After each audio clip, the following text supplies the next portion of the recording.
when my husband left me alone in that storm. He had no idea I was already 3 steps ahead of him. Some lessons are harder to teach than to learn.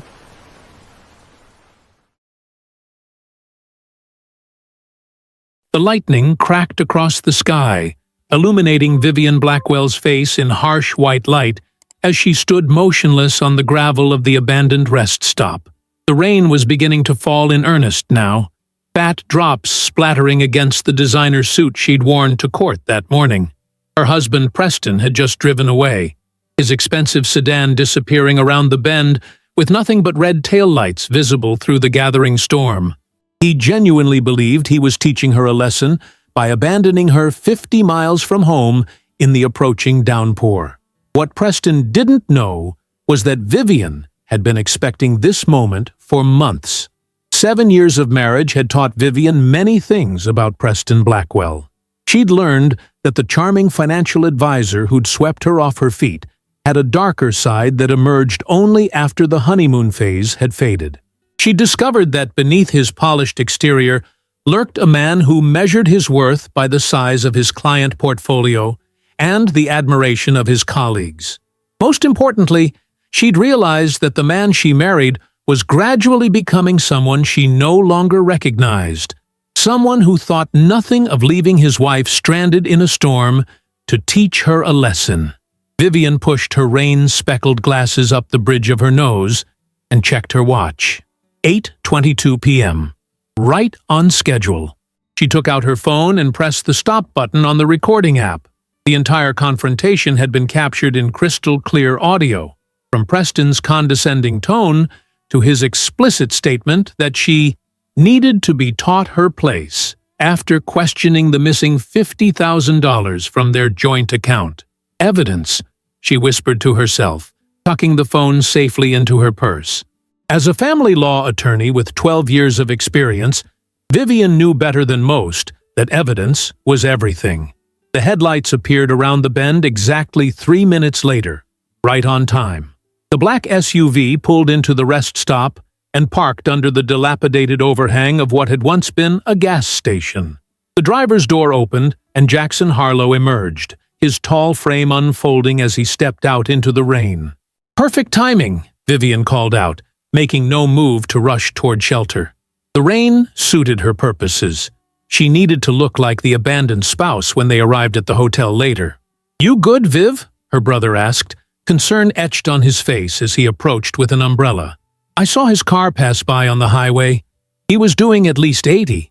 "I'm perfectly fine," Vivian replied, allowing herself a small smile. "And our friend is in place?" Jackson nodded. "Nora's been monitoring the credit cards since 6. He just checked into the Westmont Hotel downtown. Room 314. He paused, studying his sister's face. "Are you absolutely sure you want to go through with this? You could just file for divorce like a normal person." Vivian's smile widened slightly, her signature red lipstick a stark contrast against her rain-dampened skin. "And let him hide assets and prepare his defense? You know better than that, Jack. I've seen too many clients get blindsided because they tipped their hand too early." Thunder rumbled overhead, and the rain intensified. Vivian finally accepted the umbrella her brother offered, though it was largely symbolic at this point. She was already soaked through. "Besides," she added, a hint of steel entering her voice, "normal people don't get abandoned in thunderstorms by their husbands for asking legitimate questions about their joint finances." Jackson couldn't argue with that. "Fair enough. The hotel room is booked under your maiden name. Nora left clothes for you there. And the cameras? Already in place. We put them in yesterday while he was at his golf game. Audio and video in the home office, bedroom, and living room. Remote access is set up on your secure laptop." Vivian nodded, satisfied. Everything was proceeding according to the plan she had meticulously crafted over the past 3 months. Ever since she'd found the receipt for a diamond bracelet she'd never received, tucked inside Preston's golf bag. The bracelet had been her first clue, but the lipstick on his collar, a shade of pink she would never wear, had been the confirmation. The missing $50,000 had merely been the tripwire she'd intentionally set off tonight. As they drove toward the city through the worsening storm, Vivian stared out the window, remembering the man Preston had been 7 years ago. He'd been ambitious but kind then, determined to build his financial advising business, but equally committed to their partnership.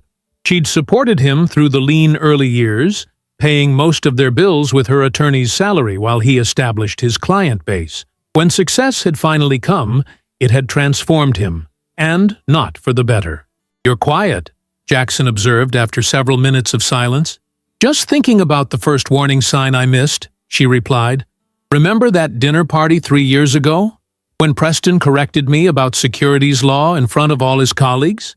Jackson frowned. "The one where you, the actual lawyer, got mansplained about legal statutes by your accountant husband? That's the one. I should have realized then what was happening. He needed to diminish me to feel important." "You couldn't have known he'd turn into such a narcissist?" Vivian supplied. "No, but I should have seen the pattern forming. The controlling behavior with our finances, the subtle put-downs in public, the way he began treating me like an accessory rather than a partner." She sighed. "Classic signs. I've counseled dozens of clients through the same situation."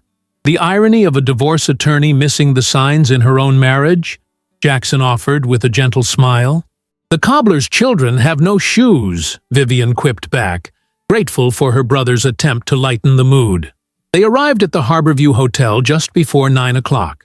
It was a modest establishment, nice enough to be comfortable but not so upscale that it would attract anyone from Preston's social circle. Perfect for Vivian's purposes. "I've got a meeting with the security consultant at 9:30, Jackson said as he pulled up under the portico.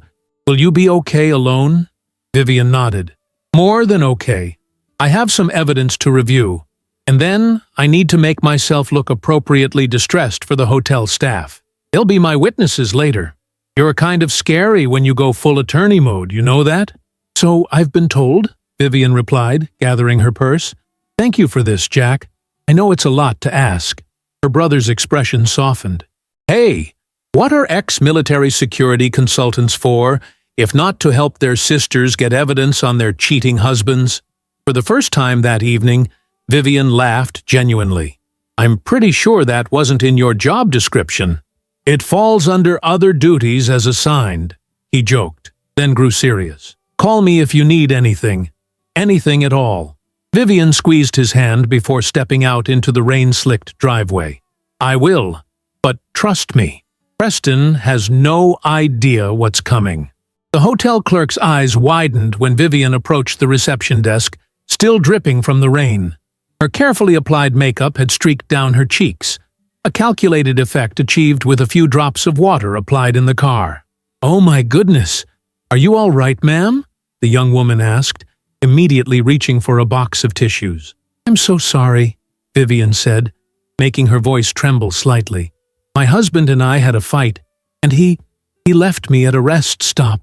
My brother picked me up, but—" She let her voice trail off, watching as sympathy bloomed on the receptionist's face. "That's terrible.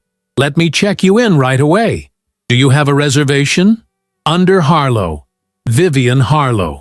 As the clerk processed her information, Vivian noted the security camera above the desk, another witness to her disheveled state, another piece of evidence for when the time came. In her room, Vivian immediately shed her wet clothes and took a long, hot shower. As the water washed away the rain and the makeup streaks, her mind cleared. She needed to be sharp for what came next. The secure laptop waited in the room, just as Jackson had promised.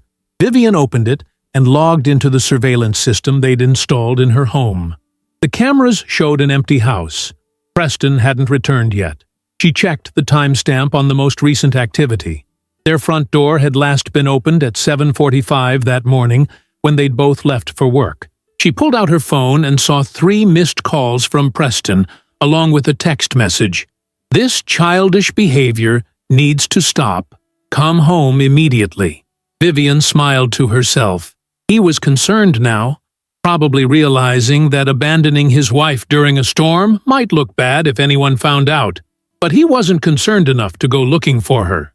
Not when he had a hotel rendezvous planned. She switched to her secure messaging app and found an update from Nora. Target checked into hotel at 8:45 p.m. Second party arrived at 9:10 p.m. Operation is a go. Right on schedule. Cassidy Palmer, Preston's 26-year-old secretary, had arrived for their usual Thursday night meeting. With both of them otherwise occupied, Vivian had at least 3 uninterrupted hours to prepare for the next phase of her plan. She opened the closet to find the clothes Nora had left. A simple gray dress, modest but flattering, perfect for a woman seeking sympathy from hotel staff and, eventually, from a family court judge. Beside the dress hung a file folder containing everything she'd gathered so far. Bank statements showing unexplained withdrawals, photos of Preston and Cassidy together, records of hotel room charges, and most damning of all, documents suggesting Preston had been moving funds from their joint accounts into offshore holdings. Vivian placed her phone on the nightstand and played back the recording from earlier that evening. "You had no right to question me about our finances." Preston's voice rang out, cold and arrogant. "I earn the money in this family. I decide where it goes." "It's our joint account," her own voice responded. $50,000 doesn't just disappear, Preston. Maybe if you spent less time with other people's divorces and more time being a proper wife, you wouldn't have to worry about money at all. The conversation deteriorated from there, ending with Preston pulling into the abandoned rest stop and ordering her out of the car. "You need to be taught a lesson about respect," he'd said before driving away. Vivian stopped the recording, satisfaction warming her despite her still damp hair.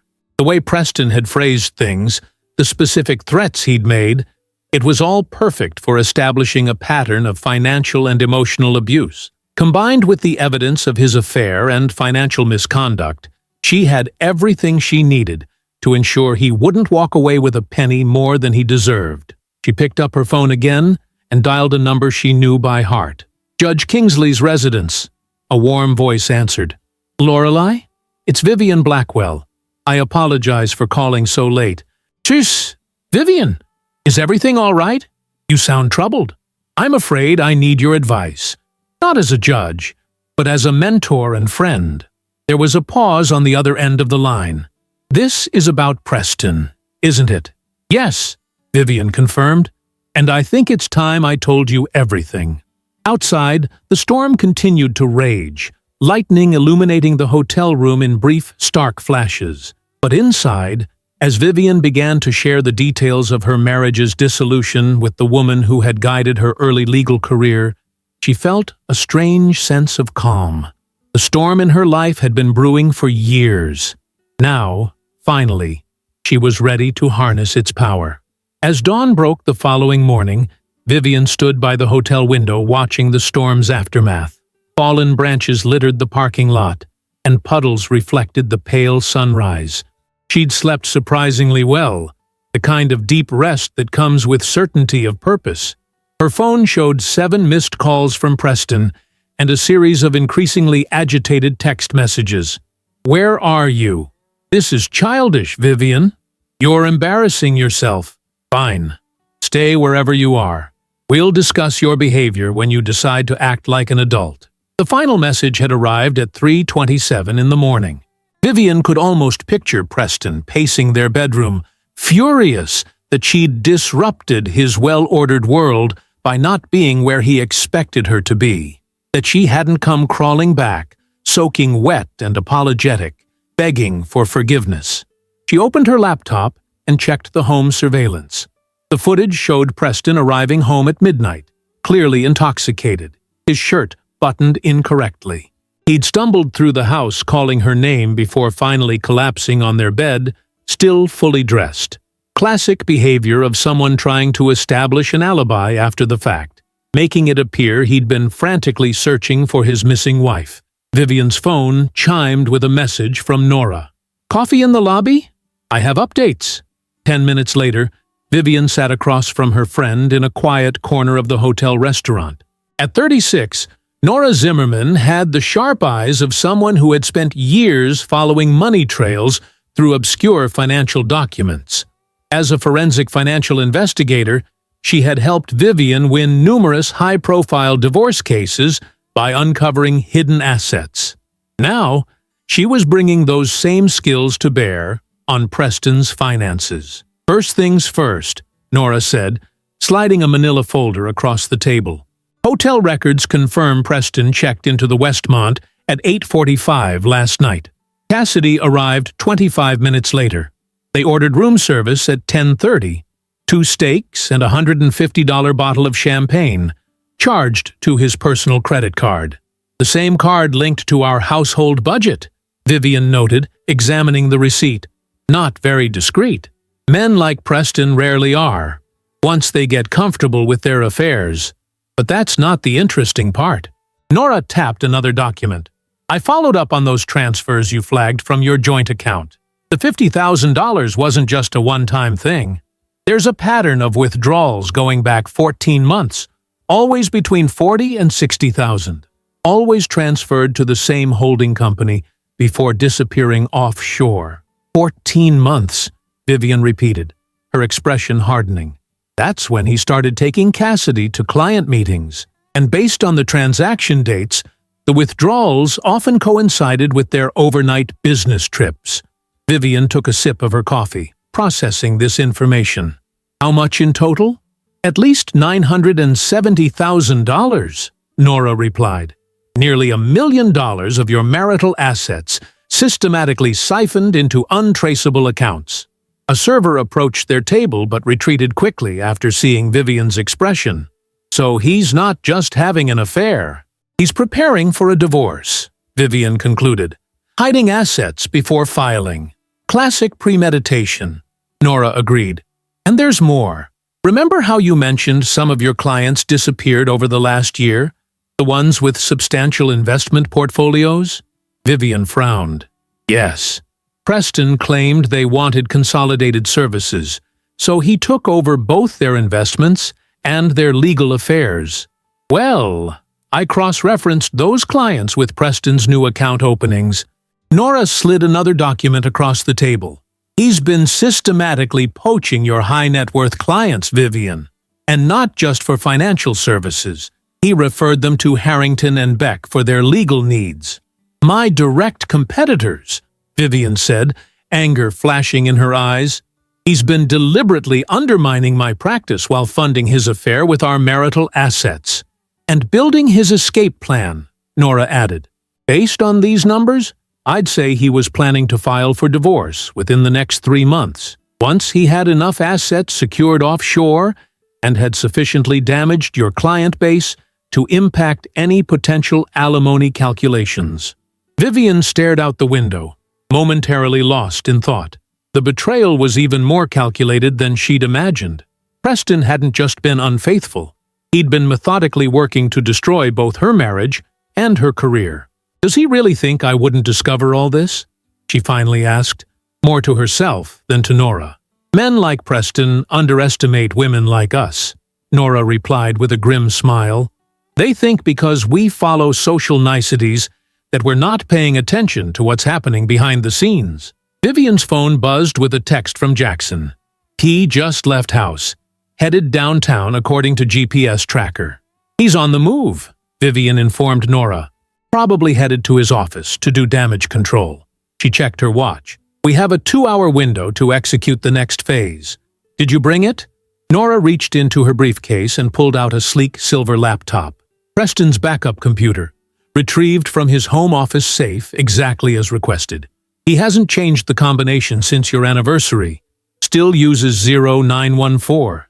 "Our wedding date," Vivian said with a hint of irony. "How sentimental." While most people would need specialized skills to access protected files, for Vivian and Nora, this was familiar territory. They had built careers on understanding how people hide information and how to find it. Within 20 minutes, they had accessed Preston's private files. What they found exceeded even Vivian's expectations. Spreadsheets detailing clients whose funds had been misappropriated, emails with Cassidy planning their future together once the divorce was finalized, and most damning of all, a comprehensive divorce strategy document prepared by a high-profile attorney, dated 9 months earlier. "This is—" Nora began. "Perfect," Vivian finished, her voice deadly calm. "Every bit of it admissible, since it was stored on a shared marital asset." She photographed key documents with her secure phone before Nora returned the laptop to its protective case. "Return this exactly as you found it. He must have no idea we've accessed it." As Nora left to replace the computer, Vivian received another message, this time from Dorothy Blackwell, Preston's mother. "Vivian, dear, Preston called me frantic this morning saying you two had a disagreement and you hadn't come home. Are you all right? Please call me when you can." Vivian sighed. Dorothy had always been kind to her, one of the few genuinely warm people in Preston's family. Lying to her felt wrong, but involving her at this stage would compromise everything. "I'm fine, Dorothy," she texted back. "Just needed some space to think. I'll call you tomorrow." Her next call was to her office. "Angela, I won't be in today. Family emergency. Please reschedule my consultations and let Judge Brennan know I'll need to postpone the Simpson hearing." "Of course, Ms. Blackwell," her assistant replied. "Anything else?" "Yes. If Preston calls looking for me, tell him I haven't been in and you don't know where I am." Vivian spent the next hour reviewing the evidence they'd gathered and refining her strategy. As a divorce attorney, she had seen countless spouses blindsided by partners who had planned their exits months or years in advance. She had counseled them through the shock, helped them pick up the pieces, and fought to secure fair settlements after the damage was already done. This time would be different. This time, the attorney was the wronged spouse, and she had no intention of being blindsided. At 11:35, Vivian's phone rang with a call from an unknown number. She answered cautiously. "Hello, Mrs. Blackwell." The voice was female, young, with a hint of nervousness. "This is Cassidy Palmer. I think we need to talk." Vivian kept her voice neutral, betraying none of the surprise she felt. "That's interesting timing, Miss Palmer. What would we need to discuss?" I know about you and Preston. The fight, I mean. He told me everything." "Did he?" Vivian replied coolly. "And what exactly is everything, according to my husband?" Cassidy hesitated. "That you've been unstable lately, paranoid about money, that you accused him of stealing from your accounts and then stormed off into the storm when he tried to reason with you."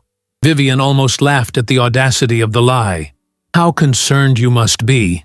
"Look, I know this is awkward," Cassidy continued, her confidence growing. "But Preston is worried sick. He just wants to know you're safe. If you could just call him." "Ms. Palmer," Vivian interrupted, "let me be very clear.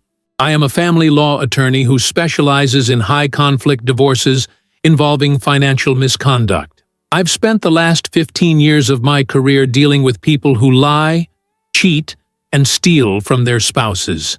Did Preston mention that part when he was painting me as unstable?"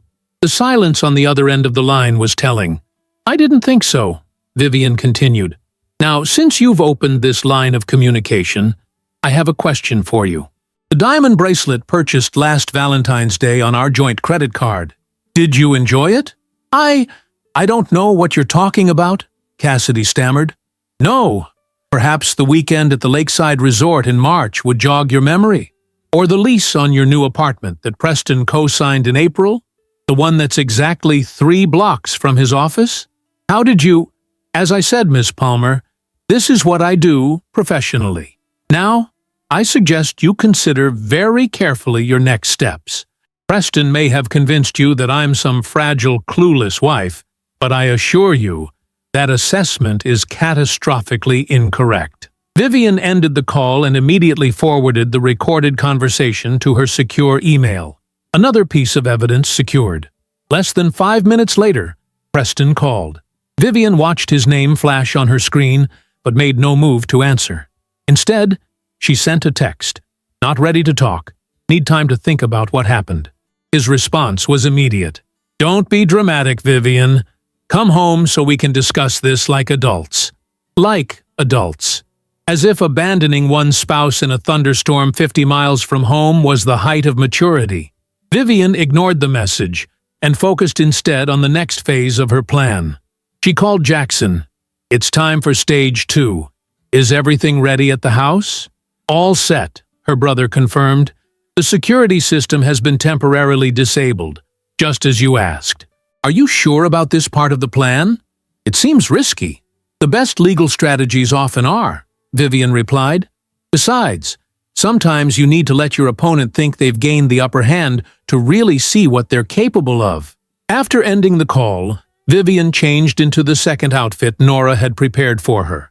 A simple blouse and slacks that looked like something she might have worn to the office on a casual Friday.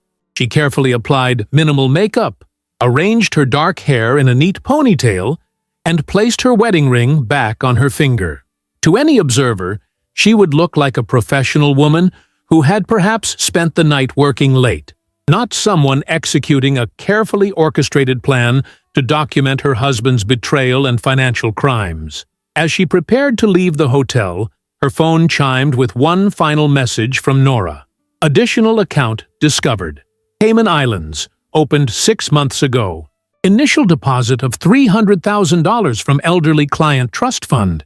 This isn't just divorce prep, Vivian. This is fraud. Vivian stared at the message, a cold realization settling over her. Preston hadn't just been unfaithful and dishonest. He had crossed the line into criminal behavior, using his position of trust to steal from vulnerable clients. The stakes had just risen exponentially. She texted back a single question.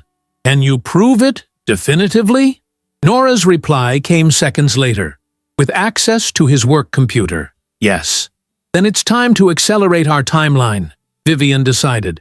"Meet me at Preston's office at 3. Bring everything you've found so far." As she drove toward the home she had shared with Preston for 7 years, Vivian felt an odd sense of detachment. The beautiful colonial with its manicured lawn and designer interior had once represented everything she thought she wanted. Success, stability, the perfect marriage. Now it symbolized nothing but elaborate deception. What Preston didn't realize, what he could never have anticipated, was that by leaving her alone in that storm, he had inadvertently given her exactly what she needed, the perfect opportunity to turn the tables and unleash a tempest of her own. Vivian entered her home cautiously, taking note of the subtle signs of Preston's frantic search the night before. A cabinet left ajar in the kitchen, couch cushions slightly askew in the living room, the hallway runner not perfectly aligned with the wall. The performance had been thorough. She had to give him that. She moved silently through the house, confirming that Preston wasn't there before heading upstairs to the master bedroom. The bed was unmade, Preston's clothes from the previous day tossed haphazardly over a chair, so unlike his usual fastidious habits. Another carefully orchestrated detail to support his narrative of the distraught husband searching for his missing wife. In the master bathroom, Vivian found what she was looking for: long blonde hairs caught in the shower drain. She photographed them in place before carefully collecting several strands and placing them in a small evidence bag. Cassidy had clearly showered here recently, probably yesterday morning before Vivian had returned early from court. Vivian's court appearance had ended unexpectedly at noon when the opposing party requested a continuance. She should have been in meetings until 5, giving Preston and Cassidy their usual Thursday afternoon rendezvous window. Her early return had disrupted their routine, leading to Preston's hasty excuse about needing to take her for a drive to discuss their relationship issues. A drive that had ended with her abandoned at the rest stop. She checked her watch. 1:15 p.m. According to his calendar, which she'd accessed through his cloud account, Preston had client meetings until 2:30. That gave her just enough time. In his home office, Vivian quickly located the hidden key to Preston's private filing cabinet, tucked behind the family photo that Preston still prominently displayed, despite the fact that his feelings for her had clearly died years ago. The irony wasn't lost on her. The cabinet contained exactly what she expected: financial records showing client accounts, investment strategies, and, most importantly, discrepancies between the official statements and Preston's private notations. He had been systematically skimming from wealthy clients' accounts, particularly those belonging to elderly investors who were unlikely to monitor their portfolios closely. Vivian photographed key documents without removing them, ensuring everything remained exactly as she found it. She had just locked the cabinet and replaced the key when she heard the front door open. Preston's voice called out, "Vivian, are you home?" He hadn't expected him back so early. Composing herself, Vivian stepped into the hallway. "I'm here." Preston stood at the bottom of the stairs, his expression cycling rapidly from surprise to relief to carefully constructed concern. He was wearing his most expensive suit, the one he reserved for important clients, and his hair was perfectly styled, betraying no evidence of the supposed sleepless night he'd spent worrying about her. "Thank God," he said, starting up the stairs. "I've been worried sick." "Where have you been? Why didn't you answer my calls?" Vivian remained at the top of the stairs, creating a physical barrier between them. "I stayed at a hotel," she replied simply. "I needed space after what happened." "What happened was that you became irrationally angry about financial matters you don't understand, and then you stormed off," Preston countered, his tone gently condescending, as if speaking to a child. "I came back to get you, but you were gone. I drove around for hours looking for you in that storm." The lie was so smooth, so practiced, that Vivian might have believed it if she hadn't seen the surveillance footage of his actual evening activities, if she hadn't heard Cassidy's voice on the phone confirming the narrative he'd constructed. "Is that what happened, Preston?" she asked quietly. Something in her tone made him pause on the middle step. His eyes narrowed slightly, assessing her. "Of course, that's what happened. What else would have—" "You ordered me out of the car at an abandoned rest stop," Vivian interrupted, her voice level. "You told me I needed to be taught a lesson about questioning your financial decisions. Then you drove away and left me there, 50 miles from home, with a storm approaching." Preston's expression hardened. "You're exaggerating. I pulled over because you were being hysterical about money. I suggested you take a minute to calm down. I have a recording," Vivian said simply. Preston froze, the practiced concern vanishing from his face. "What?" Vivian held up her phone. "I recorded our entire conversation.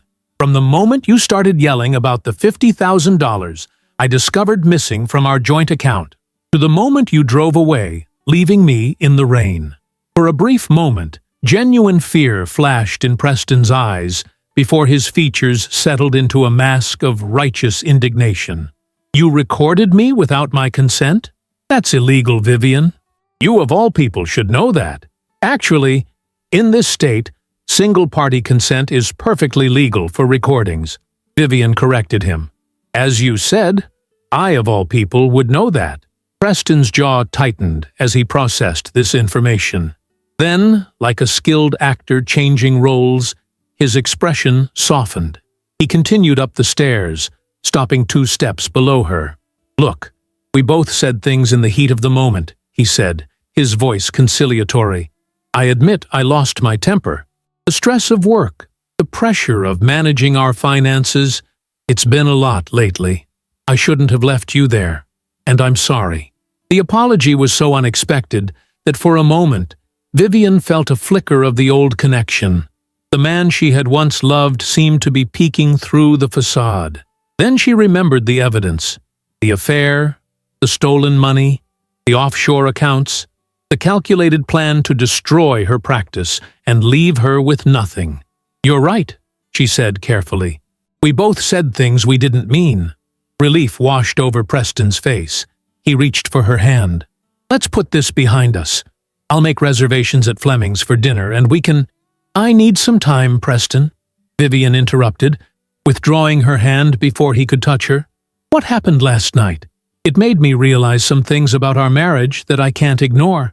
His expression darkened. "What things?" "The separate bank accounts you've been opening. The client funds you've been diverting. The fact that you've been systematically transferring our marital assets offshore for over a year." Preston stepped back as if she had physically struck him. "You've been spying on me?" His voice rose with indignation.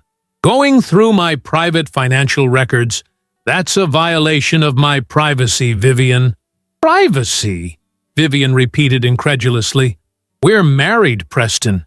There is no privacy when it comes to marital assets. Every dollar you've hidden is half mine under the law." "You've completely misunderstood," Preston insisted, recovering quickly.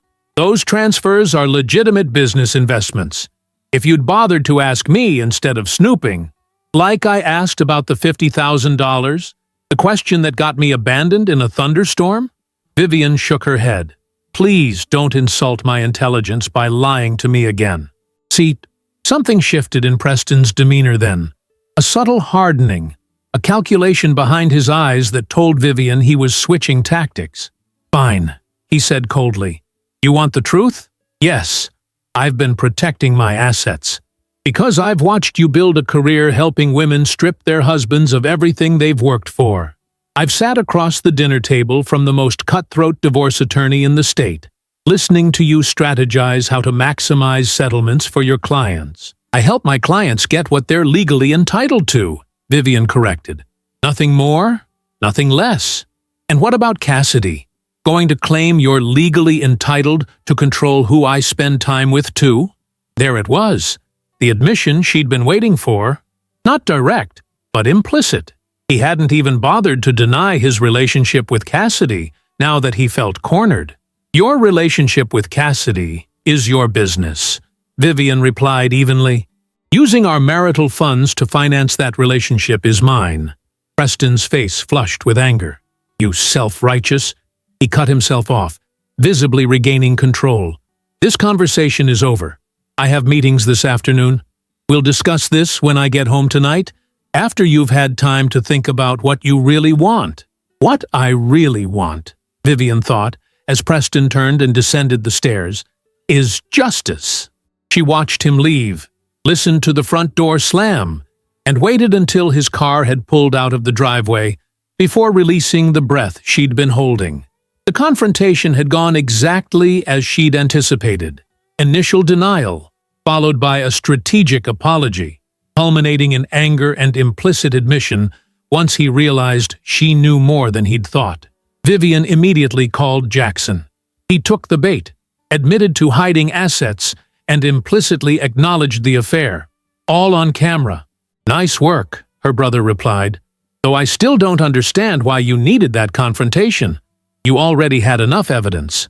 "I needed him to know that I know," Vivian explained. "Now he'll accelerate his plans, make mistakes. Men like Preston can't stand to lose control of the narrative. You think he'll try to clear out the accounts?" "I'm counting on it," Vivian confirmed, "which is why I need you to meet me at his office in 30 minutes. It's time for Phase 3. After hanging up, Vivian quickly changed into more formal attire, a tailored purple suit that commanded respect in the courtroom and intimidated opposing counsel. She applied her signature red lipstick carefully, a war paint of sorts for what would come next. As she prepared to leave, she noticed a framed photo on Preston's nightstand. The two of them on their honeymoon in Bali. Smiles genuine, eyes bright with promise. She remembered that moment perfectly.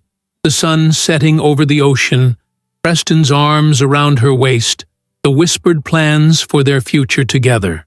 For a brief moment, grief washed over her. Not for the man Preston had become, but for the man she had believed him to be. The partner she had trusted with her heart, her future, her financial security. 7 years of shared history, reduced to evidence files and legal strategy. Vivian placed the photo face down on the nightstand and left the bedroom without looking back. Sentiment had no place in what would happen next. At precisely 2:45 p.m., Vivian arrived at the gleaming downtown high-rise that housed Preston's financial advisory firm, Blackwell Wealth Management. The receptionist, a young woman with a practiced smile, looked up as Vivian approached. "Mrs. Blackwell, what a lovely surprise. Mr. Blackwell just returned from lunch, but I'm sure he'll be happy to see you." "Thank you, Diane," Vivian replied with a warm smile. "I won't keep him long. Is Cassidy at her desk?" The receptionist's smile faltered slightly. "No, Ms. Palmer called in sick today." "How convenient," Vivian thought. Aloud, she said, "Nothing serious, I hope. Just a migraine, I believe. More likely a case of guilt-induced stress after their morning phone conversation," Vivian surmised. She made a mental note to subpoena Cassidy's cell phone records. There would almost certainly be frantic communications with Preston following their call. "I'll just go on back," Vivian said, moving toward the hallway that led to the private offices. "Should I let him know you're—" the receptionist began, but Vivian was already walking away. "No need," she called over her shoulder. "I want to surprise him." Preston's corner office occupied prime real estate on the 32nd floor, with floor-to-ceiling windows offering panoramic views of the city skyline. He was on the phone when Vivian entered without knocking, his back to the door as he gazed out at the view. At the sound of the door closing, he swiveled his chair around, annoyance evident on his face, until he registered who had entered. "I'll have to call you back," he said abruptly into the phone before hanging up. "Vivian, what are you doing here?" "We need to talk," she replied, taking a seat across from his desk without waiting for an invitation. Preston's eyes narrowed with suspicion. "I thought we agreed to continue our discussion at home tonight.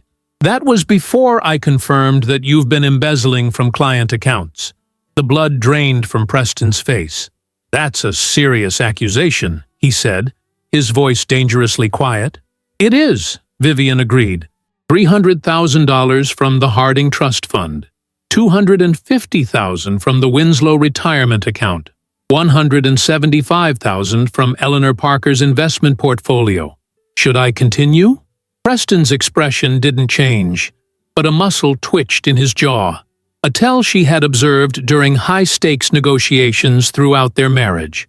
"Those are internal transfers," he claimed smoothly. "Routine reallocations to maximize returns. Every client has approved." "Save it for the SEC," Vivian interrupted. "I've already compiled the evidence. The only question now is whether this stays between us or becomes a federal investigation." Preston stared at her, calculation evident in his eyes. "What do you want?" "A clean divorce," Vivian stated flatly. "You transfer all marital assets back to our joint accounts by the end of business today. You sign an agreement acknowledging your affair and financial misconduct. You withdraw all claims to my client base. In exchange, I don't report your embezzlement to the authorities." A bitter laugh escaped Preston's lips. "You're blackmailing me." "I'm offering you a choice," Vivian corrected. "Prison for financial fraud, or a divorce on my terms. Frankly, it's more generous than you deserve." Preston leaned forward, his handsome features contorted with rage. "You sanctimonious bitch. You think you've got it all figured out, don't you? The perfect trap for your philandering husband." "Not perfect," Vivian replied calmly. "Just adequate for the situation." "Let me make something very clear," Preston hissed, standing up so suddenly that his chair rolled backward and hit the window with a thud. "You will get nothing from me. Not a penny more than the bare minimum required by law. By the time I'm done with you, your reputation will be in tatters, your practice will be a memory, and Cassidy will be wearing your wedding ring." Vivian remained seated, unfazed by his outburst. "Are you finished?" "Get out of my office," Preston snarled. "My attorney will contact yours." "As you wish," Vivian said, rising gracefully. "Though you should know, Judge Lorelei Kingsley will be presiding over our divorce proceedings. She sends her regards." Preston froze. Judge Kingsley's reputation for punishing financial misconduct in divorce cases was legendary in legal circles. Her connection to Vivian was equally well known. "You can't do that," he stammered. "She'll recuse herself. Conflict of interest." "Perhaps," Vivian conceded, "but not before the initial findings are entered into the record. Not before she issues the temporary restraining order freezing all your accounts pending investigation." She moved to the door, pausing with her hand on the knob. You have until 5 p.m. to reconsider my offer. After that, I file the emergency petition with evidence of both your affair and the embezzlement."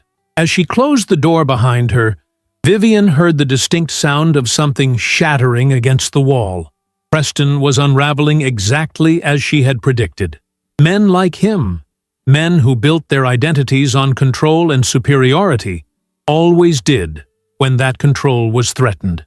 In the elevator, Vivian checked her watch. 3:15 p.m.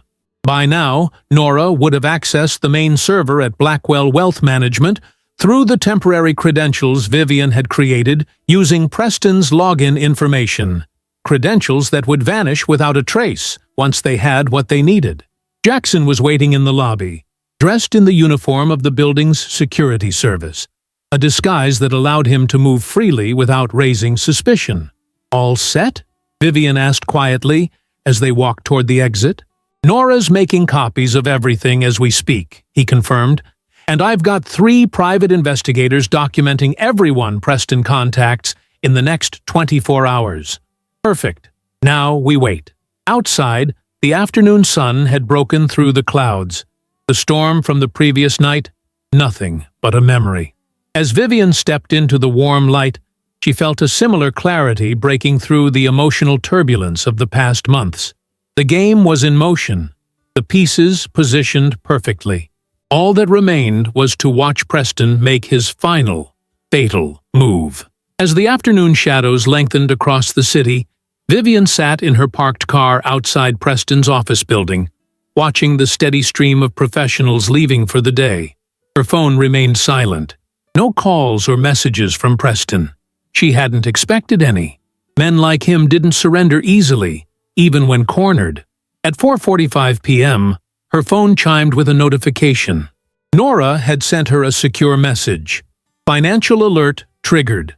Large transfer initiated from Blackwell Wealth Management's primary account to offshore holding. Approximately $2 million. Exactly as predicted. Preston was making a run for it, transferring client funds to accounts he believed were untraceable. The final evidence they needed to completely bury him.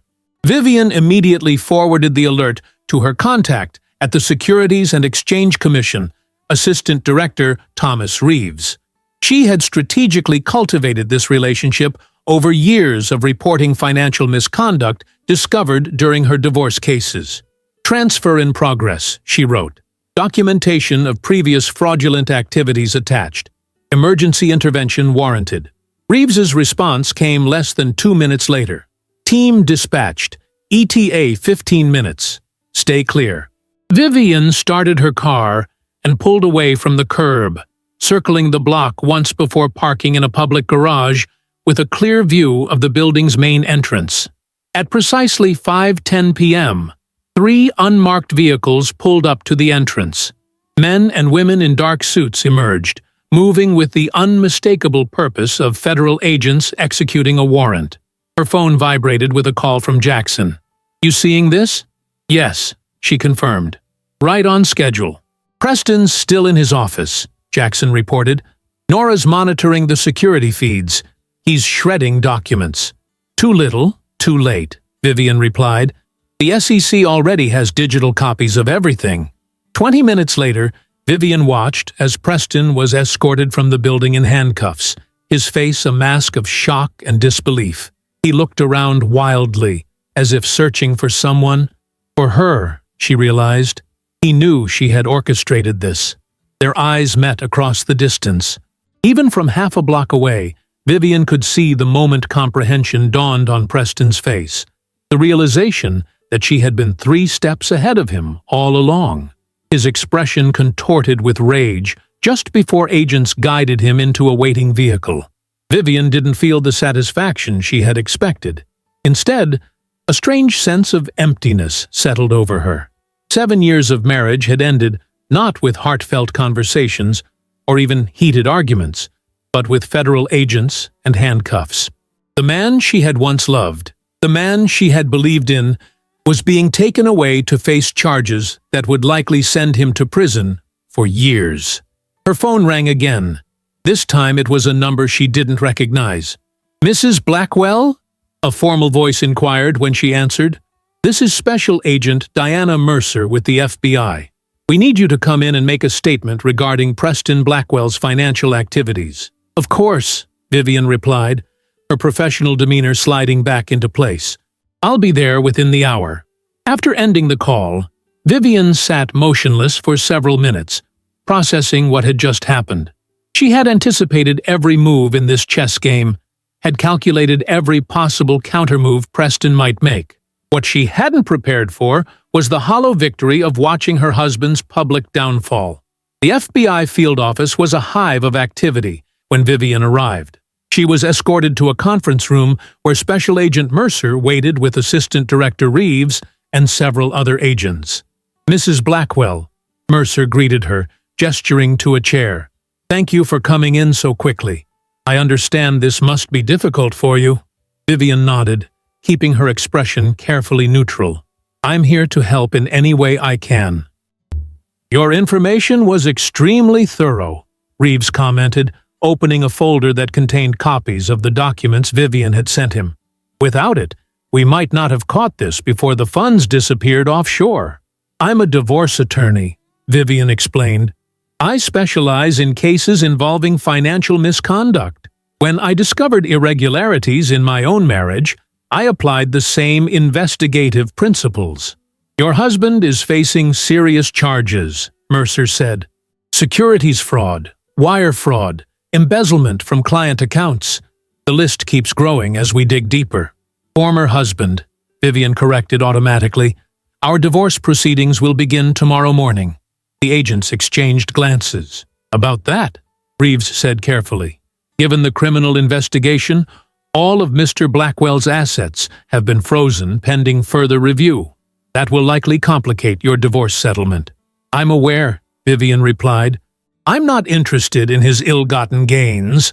My primary concern is ensuring that the clients he defrauded receive restitution."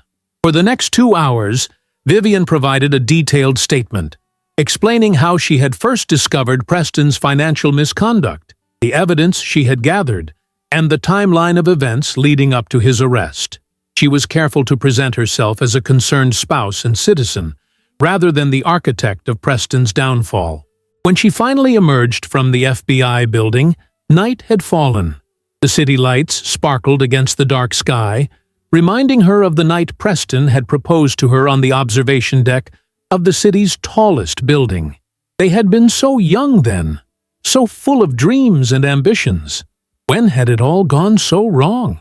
Vivian drove home in silence, her mind racing with all that still needed to be done. The federal investigation would complicate matters, but her priority remained unchanged, securing a clean break from Preston and protecting herself from the fallout of his crimes. The house was dark when she arrived, the emptiness amplified by the knowledge that Preston would not be coming home. Not tonight, not ever again. Vivian moved through the rooms methodically, turning on lights, taking inventory of their shared possessions, with the detached efficiency of someone cataloging evidence rather than memories. In the kitchen, she opened a bottle of wine, an expensive Cabernet from the collection Preston had so pretentiously curated. She poured herself a glass and carried it to the home office, where she spent the next hour securing digital copies of all important documents, financial records, and communications that might be relevant to either the criminal case or her impending divorce. At 9:30 p.m., her phone rang. Dorothy Blackwell's name flashed on the screen. Vivian hesitated before answering, unsure of what Preston's mother might have heard by now. "Dorothy," she greeted cautiously. "Vivian, dear?" The older woman's voice was strained. "I just got a call from the police. They say Preston's been arrested. That can't possibly be right." Vivian closed her eyes, a wave of genuine regret washing over her. Dorothy had always been kind to her, had welcomed her into the family when Preston's father had been cold and dismissive. She didn't deserve to be caught in this mess. "I'm so sorry, Dorothy. But it's true," Vivian confirmed gently. "Preston has been engaged in some financial irregularities. The authorities became involved this afternoon." Financial irregularities? Dorothy repeated, disbelief evident in her voice. What does that mean? Preston is a financial advisor. He manages millions of dollars every day. It means he was taking money that didn't belong to him, Vivian explained, as delicately as possible. Client funds, Dorothy. Substantial amounts. There was a long silence on the other end of the line. When Dorothy finally spoke again, her voice was barely audible. All these years, I thought I raised him better than his father. Harold was always cutting corners, always looking for the easy money. She drew a shaky breath. I suppose the apple doesn't fall far from the tree after all? This isn't your fault, Vivian assured her. Did you know? Dorothy asked suddenly. Before today, I mean. Is that why you weren't home last night? Vivian considered lying to spare the woman's feelings, but Dorothy deserved the truth. I discovered irregularities in our finances several months ago, she admitted. Yesterday, Preston and I had an argument about it. He left me stranded at a rest stop during the storm. He did what? Dorothy's shock was evident. That doesn't sound like my son at all. People can surprise us, Vivian said softly. Even those we think we know best. I suppose they can, Dorothy agreed, her voice heavy with sadness. What happens now, Vivian? Will you stand by him through this? The question hung in the air, loaded with unspoken expectations. In Dorothy's generation, wives stood by their husbands through all manner of hardship and disgrace. Loyalty was prized above all else, even when that loyalty wasn't reciprocated. I can't, Vivian said finally. There are things you don't know, Dorothy. Things beyond the financial crimes. Preston hasn't been faithful to our marriage. He's been involved with his secretary for over a year. Dorothy's sharp intake of breath was audible through the phone. Cassidy? That slip of a girl who answers his phone? She's barely more than a child. She's 26, Vivian corrected. And apparently, that was part of the appeal. I don't know what to say, Dorothy murmured. I'm so sorry, Vivian. You deserved better from him. We both did, Vivian replied sincerely. After ending the call, Vivian felt the emotional weight of the day finally settle on her shoulders. She was exhausted, not just physically, but emotionally and mentally as well. The adrenaline that had propelled her through the careful execution of her plan was fading, leaving behind a bone-deep weariness. Her phone buzzed with a text from Nora. Just saw the news. Preston's arrest is already making headlines. Are you okay? I'm fine, Vivian typed back. Just tired. Want company? I can bring takeout and that horrible reality TV show you pretend not to like. Vivian smiled despite herself. Rain check? I need some time alone tonight. Understood. Call if you need anything. Anything at all. Vivian set down her phone and moved to the living room window, gazing out at the quiet suburban street. Lights glowed in neighboring houses, families going about their evening routines, unaware of the drama unfolding in the Blackwell residence. How many of those seemingly perfect homes harbored secrets of their own? How many marriages were partnerships in name only? Her thoughts were interrupted by another text, this one from Jackson. Agent Mercer just called. They found evidence Preston was planning to flee the country. One-way ticket to São Paulo, booked for tomorrow morning. Passport and cash in his office safe. Vivian stared at the message, the final piece of the puzzle clicking into place. Preston hadn't just been hiding assets and having an affair. He had been planning to disappear completely, abandoning her, his mother, his clients, everyone. The abandonment at the rest stop hadn't been a momentary loss of temper. It had been a test run, a practice for the final abandonment he had been meticulously planning for months. If she hadn't discovered his scheme when she did, she might have woken up one morning to find him gone without a trace, along with every penny of their marital assets. A cold clarity washed over Vivian. Any lingering doubts about the path she had chosen vanished. Preston had brought this on himself, step by calculated step. She had merely ensured that his plans backfired spectacularly. The following morning, Vivian dressed with particular care in a tailored suit the color of deep burgundy, powerful but not ostentatious. She applied her makeup with precision, armoring herself for what promised to be a challenging day. Her first stop was the offices of Hamilton and Prescott, the most prestigious divorce law firm in the city. Though Vivian was more than capable of handling her own divorce, ethical considerations and practical wisdom dictated that she engage separate counsel. Catherine Hamilton, the firm's founding partner, greeted Vivian with the respectful camaraderie of one professional to another. "I've been following the news," she said, after they were seated in her elegantly appointed office. "Quite the situation you're facing." "Indeed," Vivian agreed. "I need representation that understands the unique complications of a divorce proceeding that overlaps with a federal financial crimes investigation." "You've come to the right place," Catherine assured her, "though I must say you've already done an impressive job of documenting the financial misconduct and infidelity. Most clients come to us with suspicions, but little concrete evidence." "Most clients aren't divorce attorneys themselves," Vivian pointed out with a small smile. "Fair point," Catherine conceded. "Given what you've provided and the circumstances of Mr. Blackwell's arrest, I believe we can file for an emergency hearing this afternoon. Judge Kingsley has an opening at 3. "Perfect," Vivian said. "My primary concern is protecting myself from any liability related to Preston's crimes.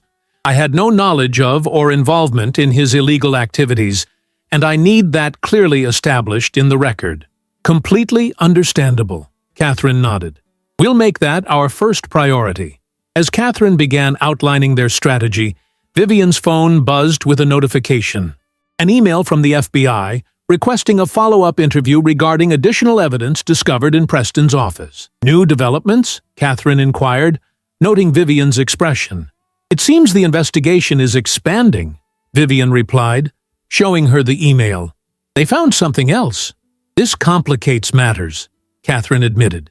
"But it also strengthens our position that you need immediate legal and financial separation from Mr. Blackwell." "My thoughts exactly." After finalizing the details with Catherine, Vivian headed to the FBI field office for her second interview. Special Agent Mercer was waiting for her, along with a forensic accountant Vivian hadn't met before. "Mrs. Blackwell, thank you for coming in again," Mercer greeted her. "This is Special Agent Donovan from our Financial Crimes Division." Donovan nodded politely. "We've uncovered some concerning transactions that we hoped you might be able to shed light on." For the next hour, they walked Vivian through a complex web of financial maneuvers that Preston had orchestrated over the past 18 months. The scope was far larger than Vivian had initially discovered, not just isolated embezzlement, but a systematic pattern of fraud that had affected dozens of clients and totaled nearly $7 million.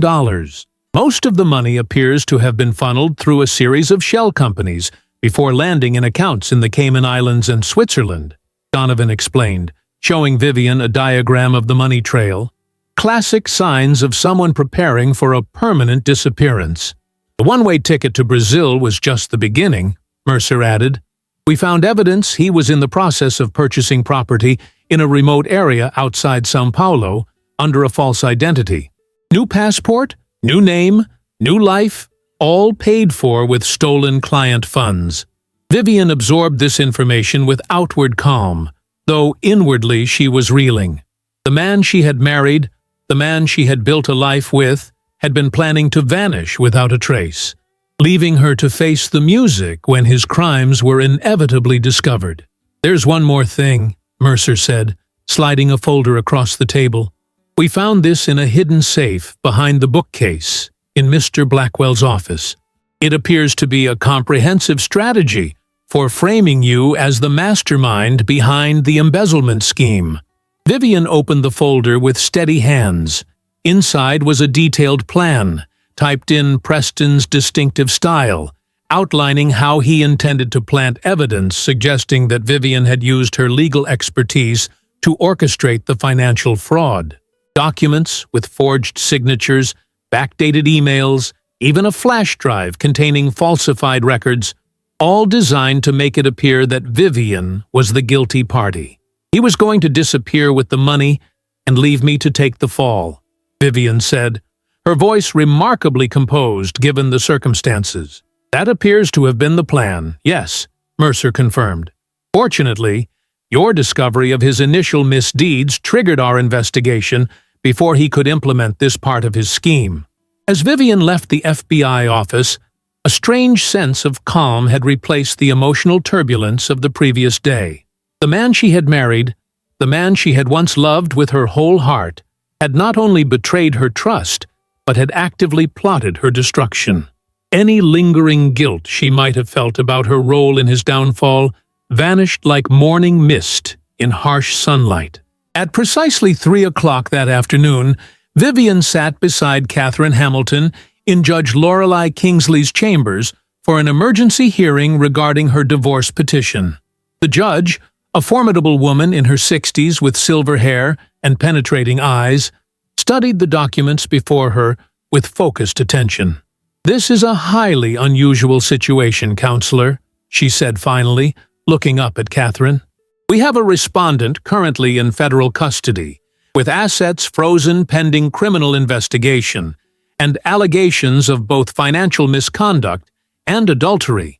"Indeed, Your Honor," Catherine agreed, "which is precisely why we're seeking an emergency temporary order protecting Mrs. Blackwell from any liability related to her husband's actions and preserving her separate assets from potential seizure." Judge Kingsley turned her attention to Vivian. "Mrs.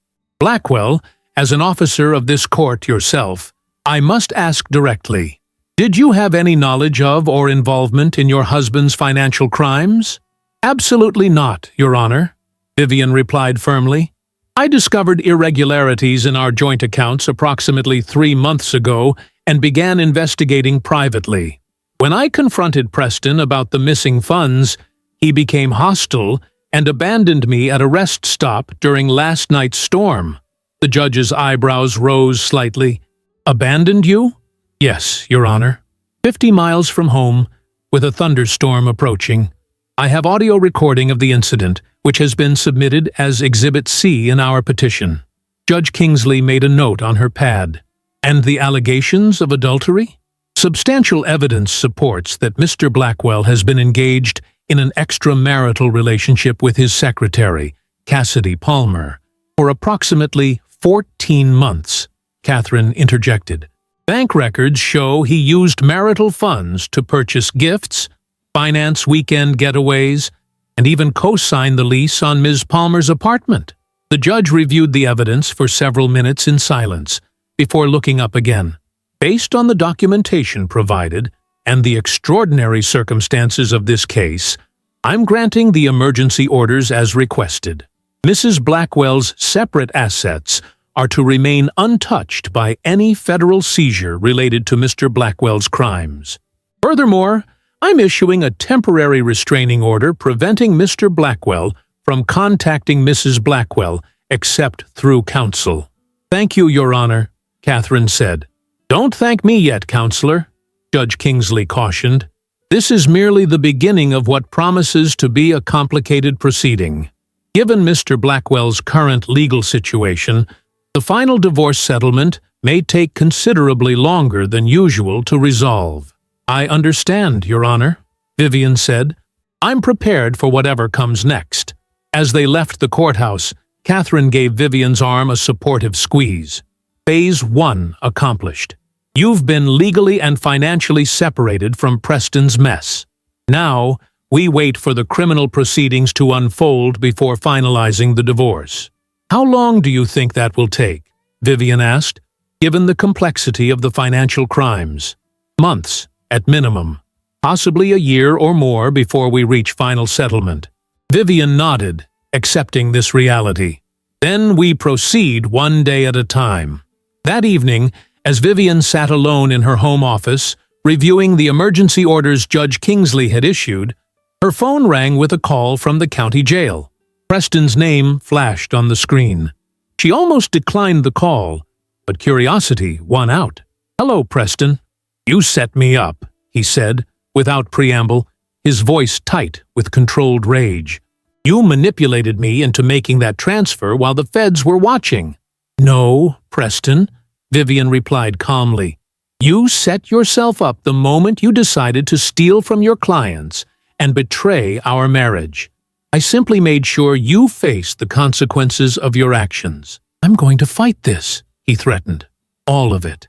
The criminal charges, the divorce, everything. By the time I'm done, you'll wish you'd never crossed me. Interesting threat from a man facing 20 years in federal prison, Vivian observed, especially one whose elaborate plan to frame his wife for his own crimes is now in FBI possession. Preston's sharp intake of breath was audible through the phone. They found that? They found everything, Preston. The fake evidence you created, the property in Brazil, the false identity documentation. It's over. A long silence followed, broken only by Preston's ragged breathing. When he spoke again, his voice had lost its edge of confidence. What do you want from me, Vivian? There must be something I can offer to make this go away.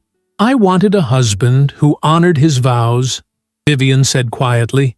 I wanted a partner I could trust. I wanted the man I thought I married 7 years ago. But that man never really existed, did he? Before Preston could respond, Vivian ended the call. She set down her phone and walked to the window, gazing out at the night sky. Stars were visible now that the storm clouds had cleared, bright points of light in the darkness. For the first time since discovering Preston's betrayal, Vivian felt the tight knot of tension in her chest begin to loosen. The man who had abandoned her in the rain had inadvertently set her free. Free from lies, free from manipulation, free from a marriage that had become a carefully constructed facade. Tomorrow would bring new challenges, reporters seeking statements, clients needing reassurance, a divorce proceeding to navigate alongside a federal investigation. But tonight, standing in the quiet of her home, Vivian Blackwell felt something unexpected begin to bloom within her heart. Not triumph, not vengeance, but peace. The peace that comes from finally seeing the truth, no matter how painful, and finding within yourself the strength to face it head on. The storm had passed, and she had survived. Morning sunlight filtered through the sheer curtains of Vivian's bedroom, painting golden patterns across the wall. She had slept better than expected, a dreamless, deep sleep that had eluded her for months as she discovered and documented Preston's betrayals. Today marked exactly 1 week since the arrest that had made headlines across the state. Prominent financial advisor arrested in multi-million-dollar fraud scheme. Vivian's phone buzzed with a text from Nora. Check your email. Just sent you something interesting. Curious, Vivian opened her laptop and found Nora's message waiting with an attachment labeled PB Client List, cross-referenced. The spreadsheet contained a meticulous analysis of Preston's client roster, compared against Vivian's former clients, who had mysteriously transferred their business to him over the past 18 months. 27 of your highest-value clients, Nora had written, all systematically poached using information from your home office, and all now potential victims in the fraud case. Vivian sighed, adding this to the growing list of betrayals. Preston hadn't just been planning to abandon her and steal their marital assets. He had been deliberately undermining her practice for over a year, using her own client information against her. Her phone rang. Catherine Hamilton calling with an update. Morning, Vivian. I just got off the phone with the prosecutor. Preston's being arraigned today on 17 federal charges. Bail hearing immediately after.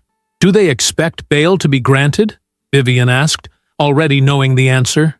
Not a chance, Catherine confirmed. Flight risk with offshore accounts and documented plans to leave the country? He'll be remanded until trial. After ending the call, Vivian dressed thoughtfully in a deep purple blouse that brought out the green of her eyes, paired with a charcoal gray suit that projected professional confidence. Today, she would begin the process of rebuilding, both personally and professionally.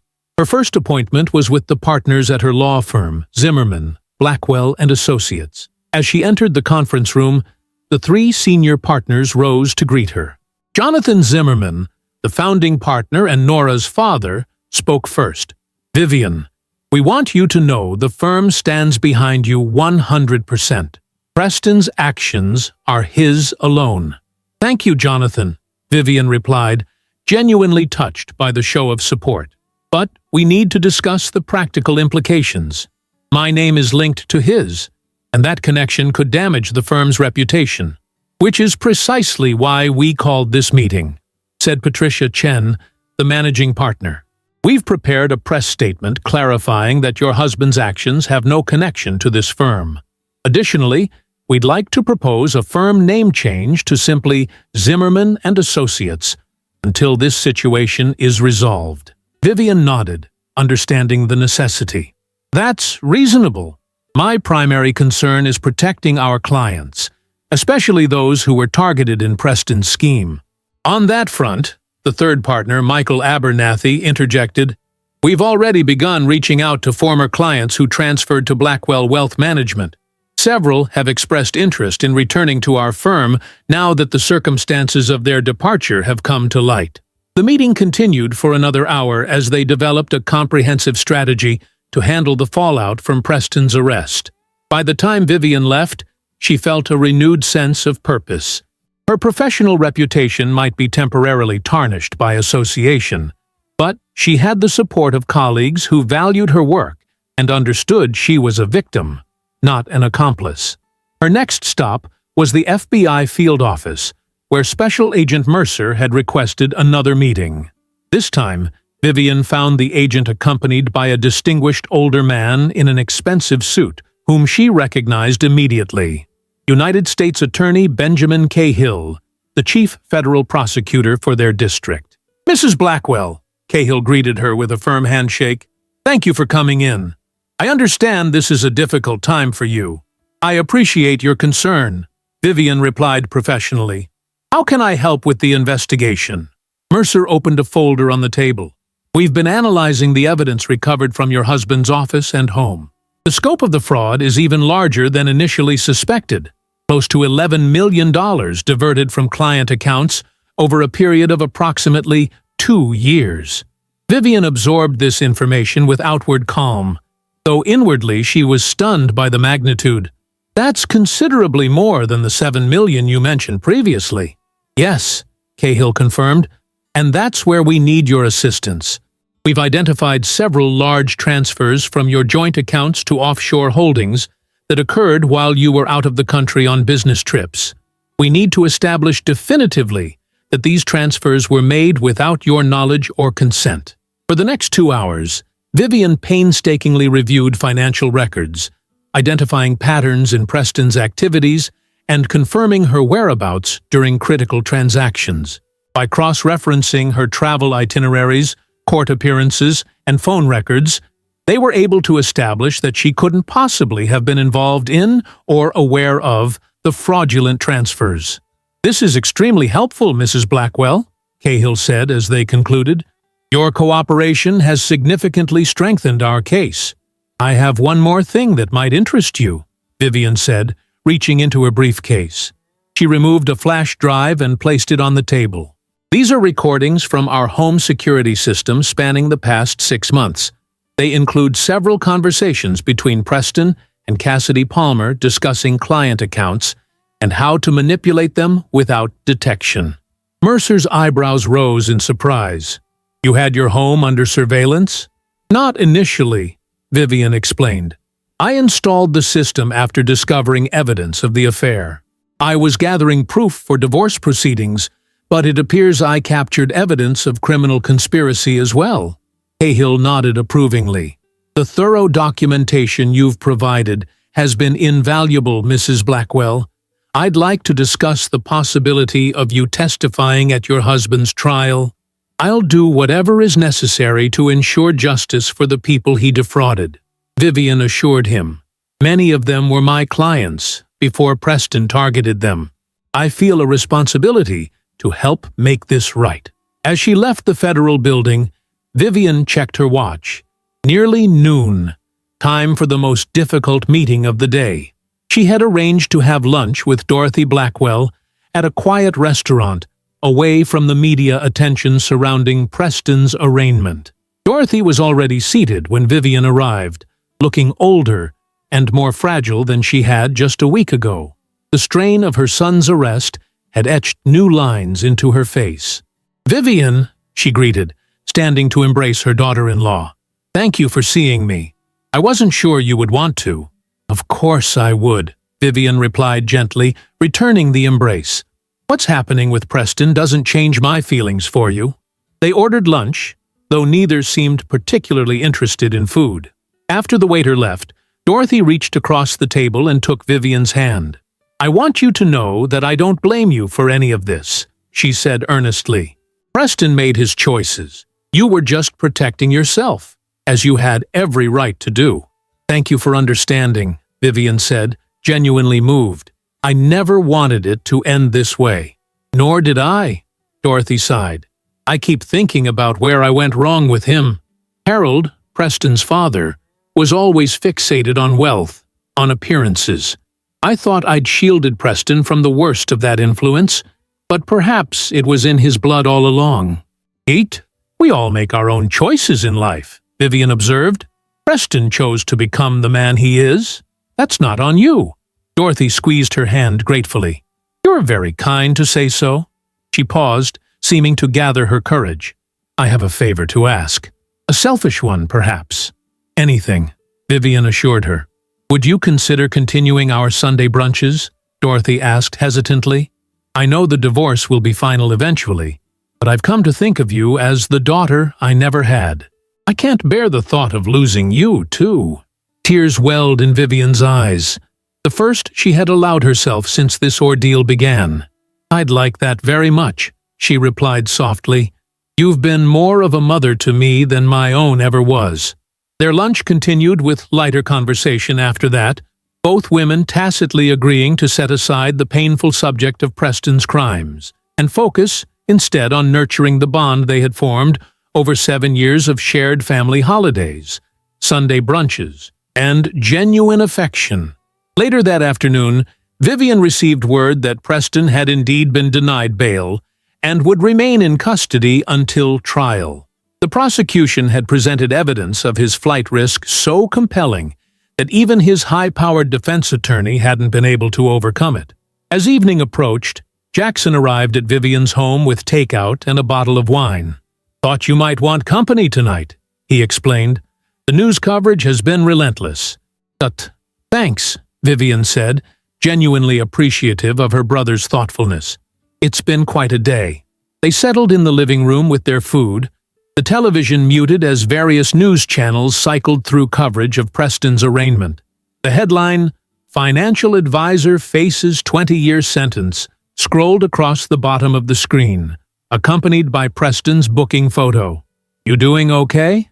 Jackson asked, studying his sister's face.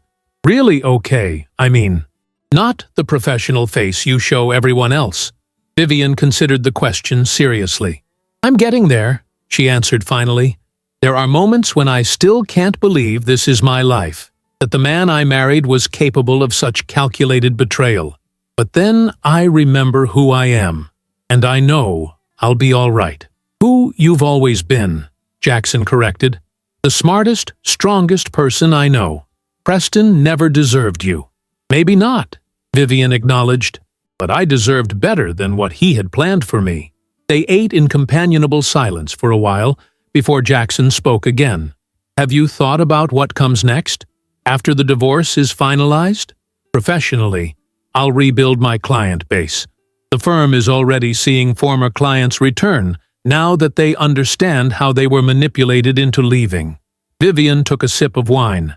"Personally, I haven't thought that far ahead yet. One day at a time." Jackson nodded, understanding. "Well, when you're ready, the world is still out there. Don't let what Preston did make you close yourself off from possibilities." "Sage advice from my little brother?" Vivian teased gently. "Hey, even a broken clock is right twice a day," he quipped back. 3 months later, Vivian stood in front of a small gathering at the opening of the Blackwell Legal Clinic, a non-profit organization she had founded to provide free legal services to victims of financial abuse and fraud. Using her portion of the assets recovered from Preston's schemes, She had created a place where people like Preston's clients could find both legal representation and financial counseling. Financial abuse doesn't just happen in cases of massive fraud like we've seen in the news, Vivian explained to the assembled reporters and community leaders. It happens in marriages, in partnerships, in families. It's often invisible until it's too late. Our mission is to change that, to educate people about the warning signs and provide resources for those who find themselves victimized. After the formal ribbon-cutting ceremony, Vivian gave a tour of the clinic's offices, introducing the staff of attorneys, paralegals, and financial counselors she had recruited. Many were former colleagues who had been inspired by her resilience and dedication to helping others avoid the fate she had narrowly escaped. Among the attendees was Judge Lorelei Kingsley, who pulled Vivian aside as the event wound down. "This is impressive work, Vivian. Turning personal tragedy into something that helps others takes remarkable strength." "I had an excellent mentor," Vivian replied with a warm smile. "Someone who taught me that justice isn't just about winning cases, it's about making a difference." "Your divorce was finalized last week, wasn't it?" the judge inquired. Vivian nodded. "Yes." Preston accepted the settlement terms rather than prolonging the process. "I think he finally realized there was nothing left to fight for." "And how does it feel to have that chapter officially closed?" Vivian considered the question. "Liberating," she said finally. "Like I can finally breathe deeply again." As Judge Kingsley moved on to speak with other guests, Nora approached with a glass of champagne. "To new beginnings," she toasted, clinking her glass against Vivian's. "New beginnings," Vivian echoed, looking around at what she had created from the ashes of her marriage. The next morning, Vivian awoke early and drove to the rest stop, where Preston had abandoned her 6 months earlier. The place looked different in daylight, less ominous, more shabby and forgotten. She parked her car and walked to the spot where she had stood that night, watching Preston's taillights disappear into the storm. From her purse, she took a small box containing her wedding ring. She had removed it the day of Preston's arrest, but had kept it, uncertain what to do with the symbol of a marriage that had dissolved so completely. Now, standing in the place where everything had changed, Vivian knew exactly what to do. She walked to a nearby trash receptacle and dropped the ring inside without ceremony or regret. The small platinum band made a satisfying ping as it hit the bottom. In that moment, Vivian felt the last lingering shadow of Preston Blackwell's influence lift from her life. He had abandoned her here, believing it would break her spirit and teach her to know her place. Instead, it had awakened in her a strength she hadn't known she possessed, a determination not just to survive his betrayal, but to ensure he faced the consequences of his actions. As she walked back to her car, Vivian's phone rang. The caller ID showed a number she didn't recognize. "Hello?" she answered.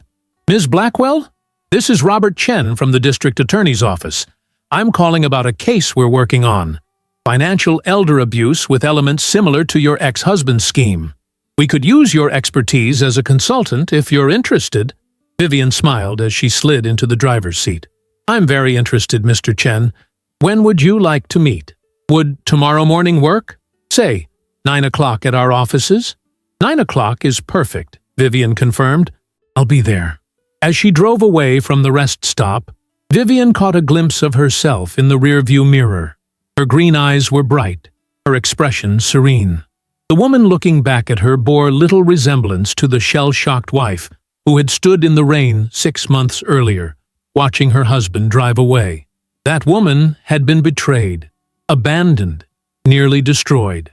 But from her pain had emerged someone stronger, wiser, more determined to make a difference in the world. Preston had meant to leave her stranded, but instead, he had set her free, free to become the woman she was always meant to be, free to help others find their way out of similar situations, free to create a life defined not by betrayal and loss, but by purpose and resilience. The highway stretched before her, sunlight glinting off her windshield as she accelerated toward the future. Her future, shaped by her own hands, guided by her own heart. Behind her, the abandoned rest stop grew smaller in her mirror, eventually disappearing altogether as she rounded a bend in the road. Vivian Blackwell smiled and turned on the radio, humming along with a song about new beginnings and second chances. The storm had passed, leaving behind not destruction, but possibility, and she was ready for whatever came next. 6 months later, Vivian stood at the podium of a national conference on financial fraud protection, addressing a room full of attorneys, financial advisors, and law enforcement officials. Her keynote speech, titled "Recognizing the Signs: How to Protect Clients from Financial Predators," had drawn the largest audience of the 3-day event. "Financial abuse thrives in secrecy," she told the rapt audience. "The victims often don't realize what's happening until significant damage has been done. Our responsibility as professionals is to recognize the warning signs and intervene before it's too late." As she concluded her presentation to enthusiastic applause, Vivian caught sight of a familiar face in the back of the room. Dorothy Blackwell stood beside Jackson, both of them beaming with pride. They had traveled across 3 states to surprise her for this moment. Later, at dinner, Dorothy raised her glass in a toast. "To my remarkable daughter," she said warmly, "not by blood, but by choice and by heart." "I'll drink to that," Jackson agreed, clinking his glass against theirs. Vivian looked at these 2 people who had stood by her through the darkest chapter of her life and felt a wave of gratitude wash over her. Family, she had learned, wasn't always defined by marriage or bloodlines. Sometimes it was formed in the crucible of shared hardship, forged by loyalty and love that persisted, even when legal ties were severed. "To family," she amended, raising her glass. "The one we choose, and the one that chooses us." As their glasses clinked together, Vivian's phone buzzed with a notification. It was a news alert. Financial fraudster Preston Blackwell sentenced to 18 years in federal prison. Dorothy noticed the alert and reached for Vivian's hand. "Are you all right, dear?" Vivian set down her phone and squeezed Dorothy's hand reassuringly. "I'm more than all right," she said, with complete honesty. "I'm exactly where I'm meant to be." And she was. The woman who had once stood abandoned in the rain had found her way not just to shelter, but to sunshine. The storm that had threatened to destroy her had instead washed away the illusions and deceptions that had clouded her life, leaving behind clarity, purpose, and an unshakable sense of her own worth. Preston had meant his actions as punishment, but they had become her liberation. He had intended to teach her a lesson about her place in the world, never imagining that the true lesson would be his, that some women refuse to be diminished, that some storms are weathered, and that sometimes being left in the rain is just the beginning of the most important journey of all, the journey back to oneself. If you enjoyed the story, leave a like and subscribe to the channel. And drop a comment below. What city are you watching from? And if your heart tells you to, feel free to leave me a tip on Buy Me a Coffee. Just check the first pinned comment. Thanks for keeping me company and for the coffee, and I'll see you in the next story.